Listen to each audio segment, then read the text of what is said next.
Good afternoon, and welcome to True Crime Mysteries. If this is your first time to the channel, hello and welcome. Today, we're covering the stories of 3 people who had been jailed for crimes only to be later found innocent. Let's get into it. Number 1. Kathy Woods. Coined the longest-serving wrongfully incarcerated woman in U.S. history, Kathy Woods was released in 2015. She had been serving 35 years of her life sentence when she saw a program about DNA testing, and with the help of a public defender, she petitioned to have the DNA evidence in her case retested.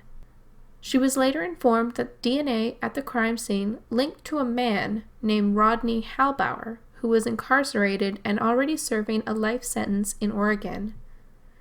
Woods had been convicted on a manslaughter charge based on confession, but Woods had been a diagnosed schizophrenic since the age of 12, and her lawyers argued that she should never have been questioned without legal representation.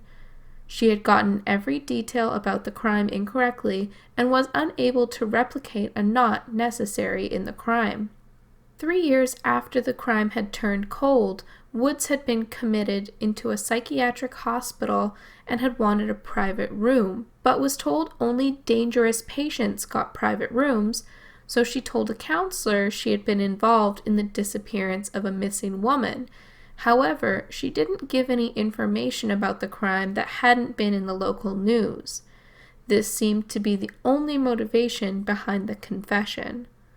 Following the DNA evidence, she was exonerated and later released, having spent nearly half of her life in prison. She was awarded $3 million in a partial settlement from the state of Nevada for the wrongful incarceration. Her attorney told media, "We are pleased we have been able to reach a partial settlement, and we are hoping the settlement money will go towards her care, which is what she needs." Today, Woods is living a quiet life in the Puget Sound, renting a small apartment close to her caretaker. Rodney Halbauer is expected to be charged and tried, and the correct person will be imprisoned for the manslaughter charge. Number 2. Gloria Killian. In December 1981, 2 men disguised as telephone repairmen gained entry into the home of an elderly coin collector, Ed Davis, and his wife Grace in Sacramento, California. The couple were bound and both residents were shot. Ed passed as a result of his wounds, but Grace survived. The 2 men got away with 6 suitcases of silver.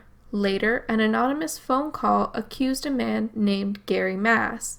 When investigators arrested Mass, his wife told police a woman named Gloria planned the whole robbery. Gloria Killian was a law student in her 30s. She worked at a coin shop and had known Ed Davis. After hearing on the news of his passing, she had been approached by police to come by for questioning. She'd never had any trouble with the law and saw no issue with going alone and not having a lawyer with her. That day, she had been arrested after several hours of questioning. She told police she was innocent and had never met Mass, but the police had held her for months in connection to the crime despite no tangible evidence. There had been a preliminary hearing for Gloria, and she was released due to little evidence. However, when Mass was convicted and sentenced to life in prison without parole, he contacted the Sacramento sheriff to see if he could reduce his sentence in exchange for testifying against Gloria and a man named Stephen DeSanti. During DeSanti's trial, he stated he had never met Gloria and she was not involved in the crime.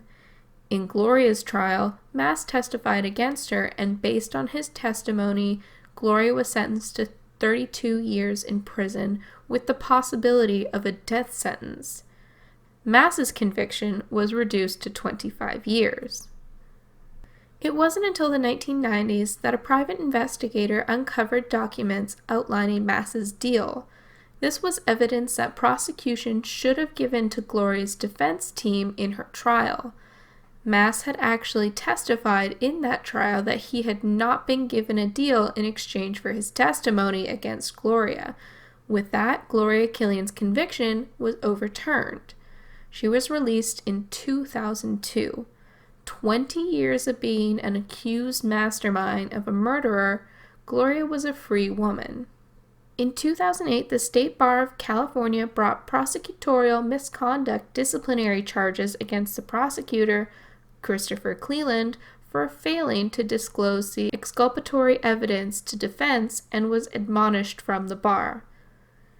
Killian has raised money to help women in prison. She founded Action Committee for Women in Prison, which is a nonprofit that advocates for humane, compassionate treatment for incarcerated women. She wrote a book about her ideal, and she is a keynote speaker at many law schools, using her voice, story, and platform to bring awareness to gross negligence in the legal system. Number 3. Gary Dotson. On July 9, 1977, a police patrol officer saw a young girl standing on a curb near a restaurant center in Homeland, Chicago. Kathleen Crowell worked at the mall at a fast food restaurant. She was disheveled and told the officer she had been walking through the parking lot and a car with 3 young men in it stopped.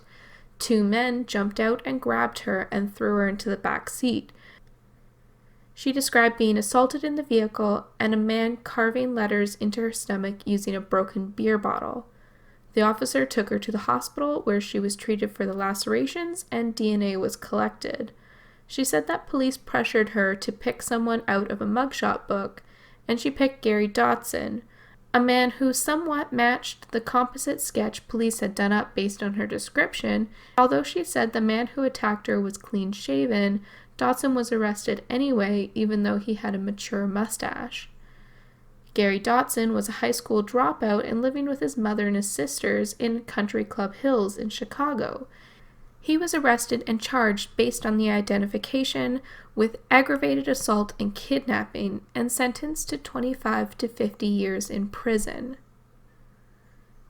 In 1982, Crowell married and became deeply religious.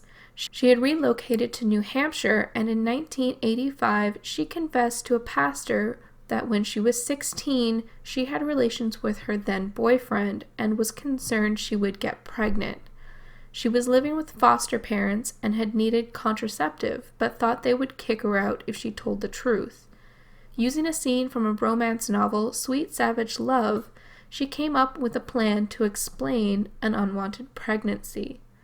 She hadn't wanted anyone to actually get arrested due to her lie, but once it was told, she felt she couldn't go back. She felt that the police had pressured her to pick someone, so at random she selected Gary Dotson. Her pastor convinced her to correct what she had done, but prosecutors were uninterested in revisiting the case. Crowell's lawyer had needed to contact local media, and only after was there enough pressure to push to reopen the investigation. Chicago Governor James Thompson personally presided over the clemency hearing, for which Dotson was denied. In 1987, a defense attorney, Thomas Breen, agreed to take Dotson's case. In 1988, DNA testing was done, which proved Dotson had not assaulted Crowell, and the DNA matched Crowell's former boyfriend. In 1989, prosecution finally admitted their error and joined Dotson's defense in vacating the conviction, and finally, in 2003, Dotson was awarded a full pardon based on innocence. He was awarded $120,000 by the state of Illinois for wrongful conviction. Crowell had also co-written a book based on her experiences and gave $17,000 in profits to Dotson in exchange for his promise not to sue her. In 2008, Crowell passed of breast cancer. Her husband spoke on her behalf about how sorry she was to have negatively impacted Dotson's life. Dotson had served 26 years in prison. Upon release, he had gotten married, had a daughter. His post-prison life hasn't been easy. He has struggled with alcoholism, but hopes to become a counselor. He is now trying to live a quiet life, choosing to stay under the radar and put the experiences past him. That is all for today. Thank you for joining me. If you like this content and want to support the channel, hit the like button, and if you haven't subscribed already, hit the subscribe button now. Follow me on my socials to get all the most up-to-date information on videos. I appreciate all your support greatly, and I will see you next time. Bye.